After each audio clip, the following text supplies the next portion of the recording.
RearView TV. This is where we look backward, not to stay in the past, but to understand how the present was built. Some stories were never hidden, they were just never explained. Tonight, we remember one of them. Before the headlines, before the labels, before the phrase, Africa's North Korea, there was a country that fought longer than most for a freedom that never arrived. Its name is Eritrea, and its story is rarely told by the people who live there. For 30 years, Eritrea fought, not for power, not for conquest, for separation from Ethiopia, from empire, from being ruled by someone else's decisions. 30 years of resistance, 30 years of sacrifice. And in 1993, Eritrea won. The world applauded. Freedom had finally arrived. Or so it seemed. We thought freedom would feel louder.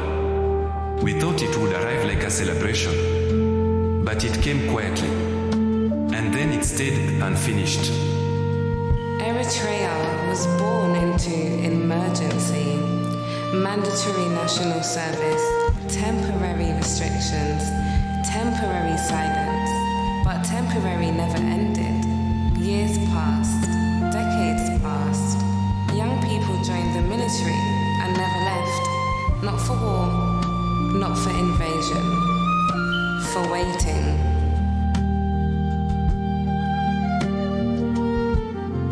We don't ask when service ends anymore. That question stopped making sense. You serve until life moves on without you. There are no elections, no independent media, no public opposition. Not because people agree, but because silence is safer. Eritrea did not collapse. It did something else. It froze. The trauma isn't loud. It's suspended. A country where adulthood is delayed, where futures are postponed, where leaving becomes the only plan. Eritreans don't flee because they hate their country. They flee because they love it and can't breathe inside it. We are not unpatriotic. We remember the struggle. We respect the sacrifice. But freedom was not supposed to feel like waiting for permission.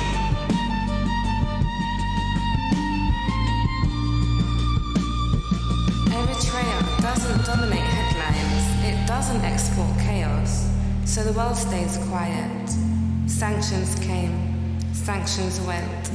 The silence remained. A country does not need to scream to suffer. Sometimes being ignored is enough.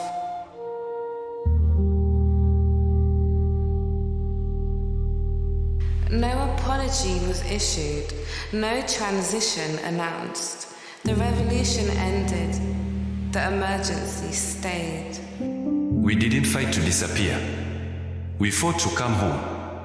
And we are still waiting for the country we imagined.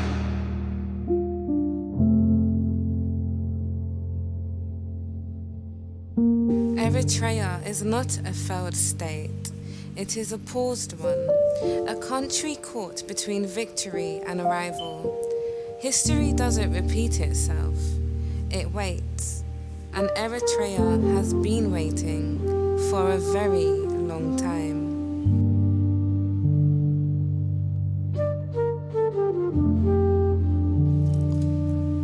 History doesn't end when this video does. If this story changed the way you see the world, take a moment to sit with it.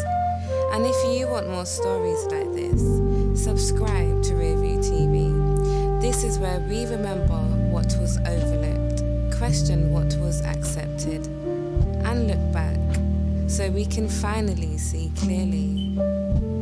Thanks for watching. This is RearView TV.